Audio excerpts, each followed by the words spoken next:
సుడిగాలి Sudheer pan world movie title poster అరాచకం అంతే. Jabardasth comedy షోతో fame తెచ్చుకున్న సుడిగాలి సుధీర్ ఆ తర్వాత హీరోగాను ఎంట్రీ ఇచ్చారు. సాఫ్ట్వేర్ సుధీర్, గాలోడు లాంటి చిత్రాలతో అందరినీ మెప్పించారు. అయితే తాజాగా మరో కొత్త సినిమాను ప్రకటించారు. తన కెరీర్ లో వస్తున్నటువంటి 5వ చిత్రానికి హైలెస్సో అనేటువంటి టైటిల్ ని కూడా ఖరారు చేశారు. టైటిల్ తో పాటుగా పోస్టర్ ని కూడా రిలీజ్ చేశారు. టైటిల్ పోస్టర్ చూస్తుంటే పుష్ప 2 సినిమాలో గంగమ్మ జాతర సీక్వెన్స్ రేంజ్ లో గట్టిగా ప్లాన్ చేసినట్లుగా కనిపిస్తుంది. రెగ్యులర్ షూటింగ్ త్వరలో ప్రారంభమవుతుంది. పూజా కార్యక్రమానికి హీరో నిఖిల్ సిద్ధార్థ, వివి వినాయక్, మెహర్ రమేష్ తో పాటుగా మల్లెడి వశిష్ఠ, బన్నీ వాసు ఇతరులు ముఖ్య అతిథులుగా హాజరయ్యారు.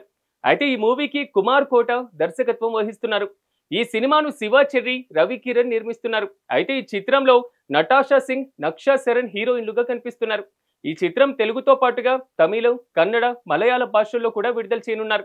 అయితే ఈ 4 భాషల్లోనూ రిలీజ్ చేసినటువంటి మూవీ పోస్టర్స్ అభిమానులను తెగ ఆకట్టుకుంటుంది. ఈ సినిమాతో సుడిగాలి సుధీర్ పాన్ ఇండియా హీరోగా మారబోతున్నారు.